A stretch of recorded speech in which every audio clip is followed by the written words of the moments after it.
Welcome to Red Stars Report, a podcast that's usually dedicated to bringing you the latest news and commentary on all things Chicago Red Stars. But today, we're changing things up a bit as we will be joined by Chicago Red Stars rookie midfielder Bea Franklin to talk about her career and life in Chicago. Bea was one of the first players to let us know that they had taken notice of our community when the podcast had launched. And it's truly an honor to have her here with us. Before our conversation begins, here's a little bit more about our special guest. Playing one back into the box. Bea Franklin got one down! Bea Franklin is a powerful midfielder with the Chicago Red Stars. After 3 years at Arkansas, the club picked her in the third round of the 2024 NWSL draft. Chicago Red Stars select Bea Franklin from the University of Arkansas. She's from Seattle, but she's getting used to Chicago pretty quickly. She's helping the team build its growing brand of excellence while still showcasing her unique ability. NWSL debut at that for Bea Franklin. The power and talent she brings to the team is undeniable. In her last year at Arkansas, Bea led the team to an SEC championship.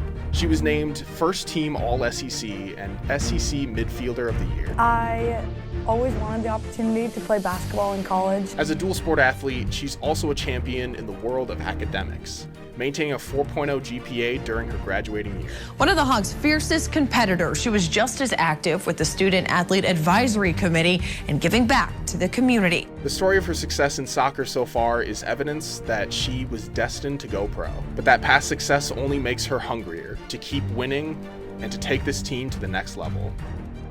Joining us now is midfielder for the Chicago Red Stars and confirmed listener of the Red Stars Report podcast, Bea Franklin. Welcome to the show, Bea. Thanks for having me. Yeah, Bea's a fan of the podcast, it seems. Her family, too. We've had a couple of conversations about that.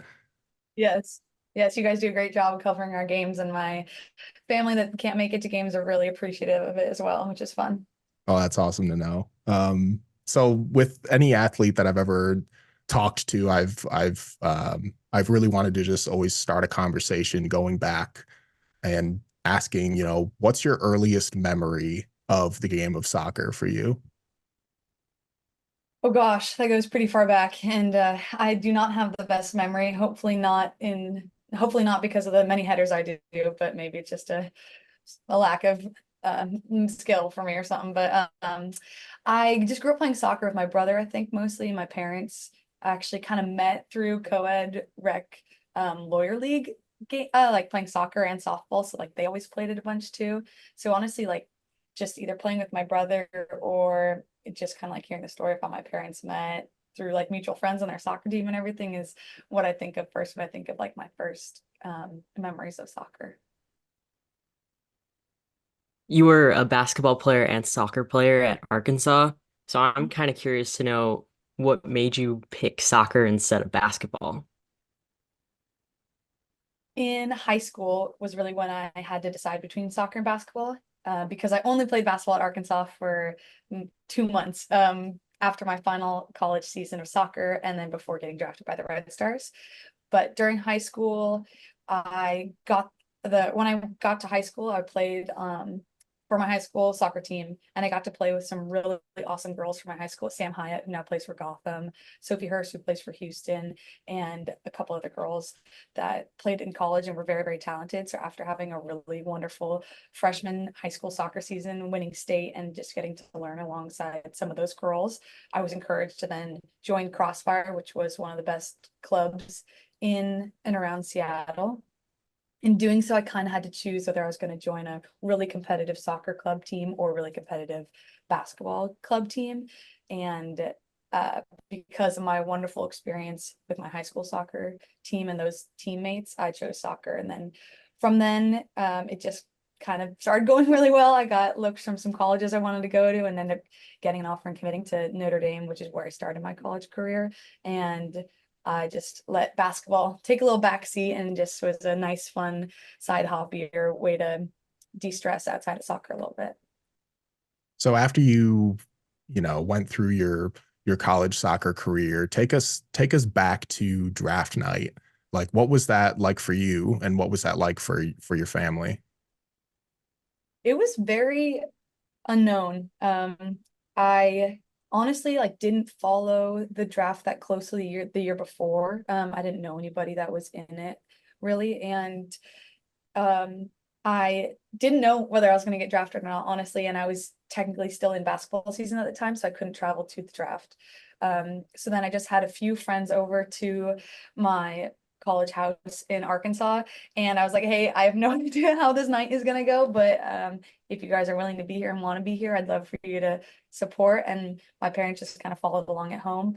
My Arkansas coaches were kind of texting me randomly if they like had heard something from somebody or whatever, but it was very exciting, but also just a little bit weird. I mean, it's a life-changing thing that happens, but I had no idea if it was going to or not. We have a question from one of our co-hosts that can't make it today for this Okay. interview, from Liz. She wants to know, what do you think it means to be a Chicago Red Star?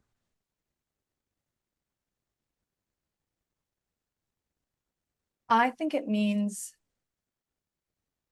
that you have a lot of grit and a lot of talent and a lot of passion for your teammates, your coaches, the team name, and the city in general. It does feel like we get to represent a lot of wonderful people and a wonderful city, and I don't think we take that lightly. Besides just wanting to win games for ourselves and be successful, I think we want to prove and show something on the field. And I think I love being part of teams that are inspiring to watch, no matter the result or anything. And I think that that's what it means to be a Chicago Red Stars player. You're inspiring the next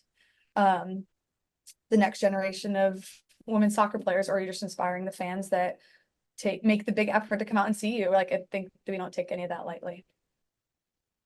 And we mentioned that your family supports our podcast. Shout out to the Franklin family and anybody from the extended family. How did they react to you signing your first professional contract with the Red Stars? Very, very excited for me. I've got a wonderful immediate family and extended family. Just recently we had a family reunion not that far from Chicago in Michigan, and I actually got to bring two of my teammates to that family reunion, which was like 40 plus people, and they got to meet some other Red Stars players, and they were ecstatic to meet them, just as excited as they are for me to be a part of this team. They are supportive and want to be a part of it as well, so it's really fun to have a great family that is just supportive of whatever I want to do, and right now that's soccer, so they're loving watching the games. The team really seems to embody unity and togetherness off the pitch. Is it as felt strongly as it appears to all of us on the outside? I think so.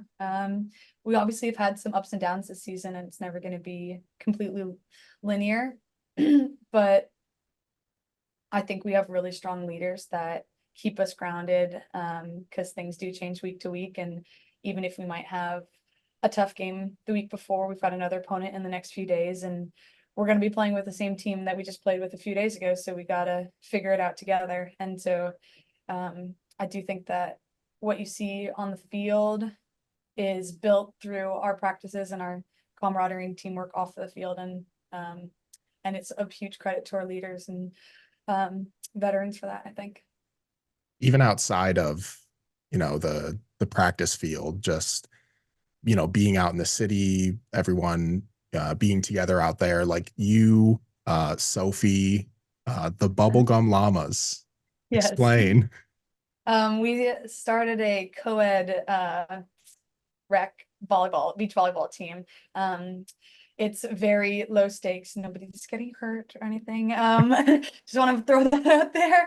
But we play with actually a few of the rugby guys from the Chicago Hounds, which is really fun. Nice. But I think personally, the way I succeed best in soccer is trying to have a well-balanced life outside of it as well. And it's awesome to deepen my friendships with some of my teammates, doing things outside of soccer, even just staying active or getting to see the city. So we created the Bubblegum Llamas. We actually just finished our last regular season game, so stay tuned for playoffs. See how that goes. We'll be following. Don't worry. Yeah. Oh, yeah. I think it's interesting, the bubblegum llamas, and you post about it on TikTok, and I Yeah. watched one of your videos earlier where it was like telling the team that we've never played volleyball before the match. Like that is really funny. Your TikTok, it seems like you're very active. You post every day. What's something Mhm. that draws you to post on that platform?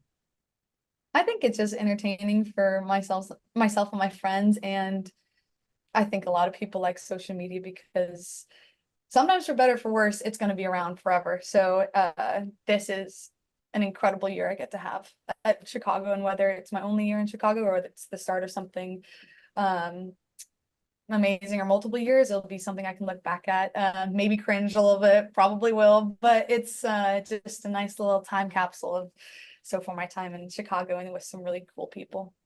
I'm not a active user of TikTok. I post some Yeah. stuff for Red Stars Report, but the second I saw your TikTok from your first minutes, when you went up against Marta in your first match, like an icon in the world of soccer, you briefly documented it on your TikTok. What was that match like? Part of it was you bodying Marta, which was quite entertaining. Oh gosh, I mean, part of this year is so surreal. I mean, even the last game we just played, the names that are on San Diego Wave, it's they're heroes to me. People I look to growing up, or even just now, girls on the national team that I'm going to follow super closely in Paris. Not to mention the girls I get to play with every day. So to start or to begin my career against Orlando, against Marta, was just crazy. I mean, looking back at those clips, I mean, I got a nice tackle in against Marta, but then I got completely 1-2'd around in a different part of the game. I mean, don't worry, I stay very humble. So it's just wild. I think as much as to outside people, like they want to be where I am, or like this, I'm living the dream. Like I do feel that. We've got another question from our other co-host, Liz. She wants to know who are the players you've looked up to or emulated your game after?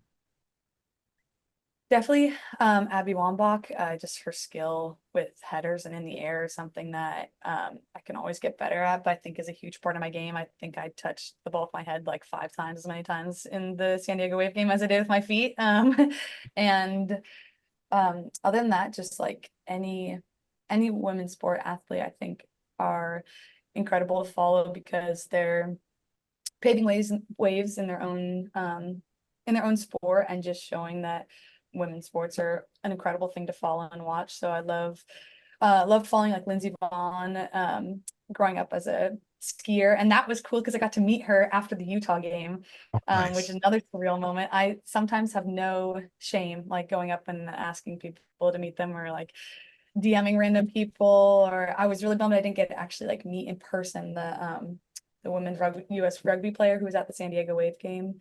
But yeah, I mean, I think I've looked up to so many players. I'm kind of rambling now, but You're there's good. too You're many to say. good. Yeah, the player that Liz and I had mentioned briefly, just based on like a little bit of your style, um, was Sam Mewis. She just same position, similar position, just a very strong player, tall, loves to Mhm. to get in the air, loves to tackle people. It's just like that's something that I've always tried to find in your game, and I think it's really interesting to watch. But we've been seeing you in the starting lineup as of late, playing full matches. Like, how has that felt for you? And I know that's something that teammates get really excited about when a young player or rookie starts really breaking into the lineup. What has the feeling been like in the locker room as well? Um, very supportive, but very like I don't take that lightly at all. Like any minutes I get, I'm really excited about because I feel like I have a ton of value to add, but also that I know that then I have a huge responsibility to help get the win or help do my job. Or so our teammates are great, but they hold a hard standard too. So I'm excited every time I get to be on the field to prove them right and prove my coaches right that I earned that minute, or that I can make the most of the time that I'm given. It's been great to see you in the starting lineup, by the way. We are big fans over here, especially the entire draft class as well. Like, shout out to the draft class from the Red Stars because it's literally every single episode that we talk about. Yeah, you anytime you were guys. subbing in, our entire Discord community just tags me. They're like, "There's B. You must be happy, LT." That's I'm like, "I am fantastic. happy." It's They great should to be see happy B out too. there. Come on. Oh yeah, they're happy too. Oh, absolutely. But they Yeah. they know how much I've been talking you up since the Red Stars drafted you. So Appreciate it. So moving on from that, we want to know where do you want to see this team go, and do your teammates have like personal goals for the Red Stars? I mean, I think first and foremost, we want to win the next game ahead of us. That's Houston, and then continue to stay playoff eligible. Obviously, it'd be great to move a bit higher in the standings, but I think we want to win the whole thing. I mean, that's probably what every team wants, but I think we know that we're just getting better and better as the season goes on. So just keep improving 1% for this next game, and then hopefully by the end of the year we'll be really hitting our stride and firing on all cylinders. it's really well documented that you like books. I should say love books. Our buddy Eddie, Yeah. The giant librarian, Yes. loves supplying the team with good reads. How does that feel to sign with a team that has its own librarian in the community to get you book recs? Oh, I mean, I feel very spoiled. That's incredible. He sent me like physical books. I just actually emailed him this morning and thanked him and told him I read all the ones that he sent me. But no, it's another part that makes being a pro in Chicago so special. I mean, I think our support systems value us as soccer players, but also as people, which is rare too, I feel like. Women's soccer has not always rewarded players in the way that it should for years. For many women growing up, either without a pro league in the U.S. or one that paid them enough, meant having to work one job outside of soccer, two jobs outside of soccer. At what point did you realize that you could somewhat comfortably pursue a career in professional soccer? When I was in middle school, I had like a teacher that just briefly played women's professional soccer, but I think it wasn't until like the last year or two when it was really kind of an option. When it became like a possibility that I could be a pro was when I found out more about it, I guess, because I kind of in the back of my head always thought, oh, I honestly don't know if I love soccer that much to sacrifice for it like a lot of the women before me had to do. Because I'm sometimes a very materialistic girl and I would like to be able to buy more things or whatever. I mean, like, sounds kind of silly, but I feel like I just didn't really realize until the past couple of years, paying more attention to even like the CBA that came out for the NWSL, and then each year them raising the minimum wage, which people fought really hard for. So I guess I'm just really thankful that there are a lot of women before me that have created the opportunity that I get today. Women's sports is finally seeing a surge in recognition across multiple sports, especially with Wrigley Field game, had a big crowd, record crowds for the WNBA and the PWHL. Like, what are your general thoughts on that?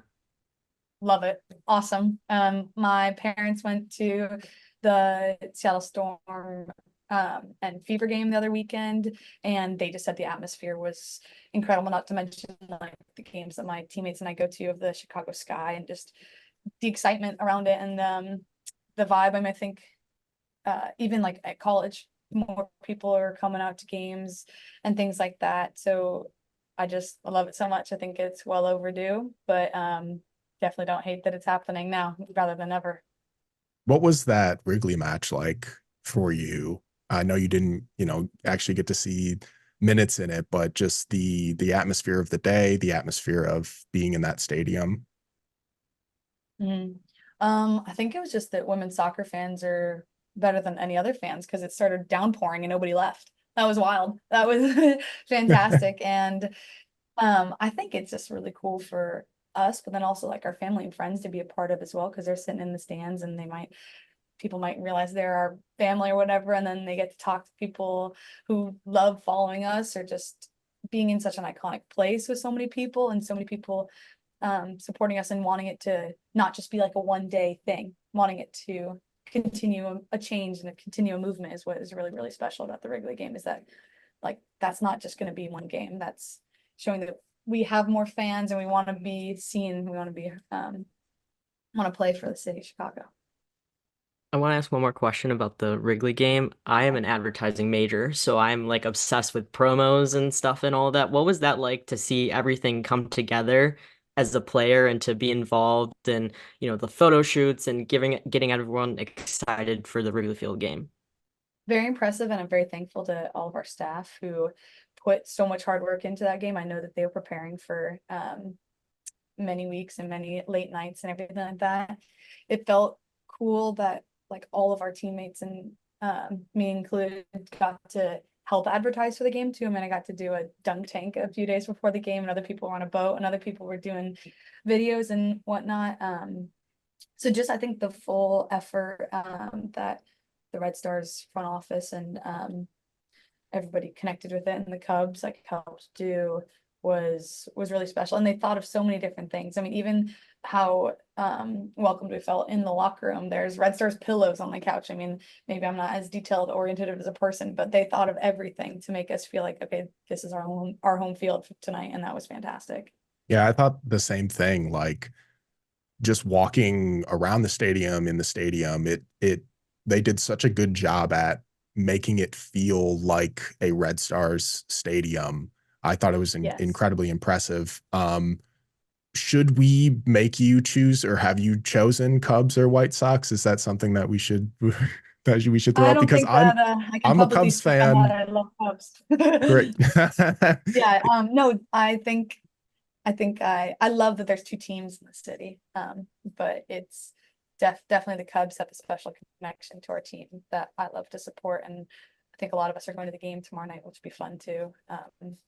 But sorry, I interrupted you. You're a Cubs fan. Oh, you're good. I'm a Cubs fan. Grant's a Sox fan, so we're it's always okay to battling like the here. Sox. No, I mean I used to have Sox stuff hanging up. Oh, let's go. Because I've gone to a White Sox game too, and I really liked that. I love the candy cane things, and I'm actually like my brother knows a few people on the team, and but I guess overall I'd say I'm a Cubs fan. That's okay. Take that. It's all right. Listen, nobody should be cheering for the White Sox right now. I'm telling you, like I'm just taking a step back. I root for the team that I work for, and that's it. Like I'm done. But yeah. So Liz had another question for you. Who has given the best advice so far to you as a pro? And if you don't mind sharing, what was that advice?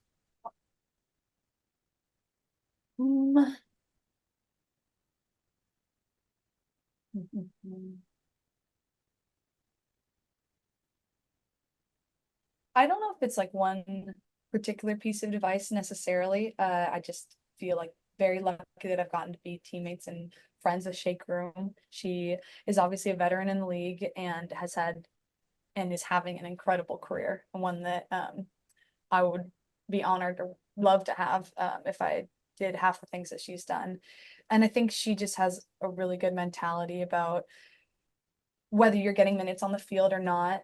You have to decide what you're getting out of practice that day, and it might not be that you earned a starting spot in that game, but that you got 1% better, that you overall pushed your teammate that's going to be starting or whatever it is. Like just you determine like your value and how you can improve or make the most of that day at practice. And I think that's with such a long season, with being a rookie in the league, with playing on a team that's very talented, it's just like how you keep yourself showing up, working hard, giving 110% every day. And I'm really thankful that I've got Shay sitting right next to me in the locker room, which is great. I love that. That's awesome. Mm-hmm. We're big fans of Shay Grom here. Oh, she's a rock star. Air Groom. Yes, I know. Oh my gosh. Okay. Sam Staub's header was obviously insane, but how high Shay jumped on that cross was wild. I was very vocal about this. I said, I need to know Shay Grom's vertical. I need to know it. Can you get us that information, B? I need to know her vertical. I might have to sneak into the weight room today and look through some papers. Yeah. Did you listen to our episode this morning? Because we literally just Oh, talked really? about Okay, I this didn't listen. when we recorded. I didn't Yeah, listen this morning yet, but I will now. That's funny. we have this whole conversation. Hide FC, no hide FC. It's Oh, all right. LT. Okay. We do have that. When you're on the field, it's Hide FC. Yeah. We'll tune in. The Red Stars Report community, it's really growing quickly. We love our community there. They're fantastic. It's really a wonderful place to that all these fans of the Red Stars really get to connect and talk about the team with each other. And I was just wondering if you had a message you'd want to give them and for all their support. Mhm. Just a message of gratitude and encouragement. Thank you for your support and keep being loud and be louder. And it does not go unnoticed. We know we don't just play for ourselves or the people next to us. There's a lot of people that are excited for us and are excited for wins and good results just as much as we are. So keep it up and let's hope for another big 3 points on Saturday. Before we let you go, B, we wanted to do some rapid fire questions. Okay. So the first one is, which teammate would you trust to answer a phone call in the middle of the night? Shay Grom. That's a great answer. Name a game show that you think you could win.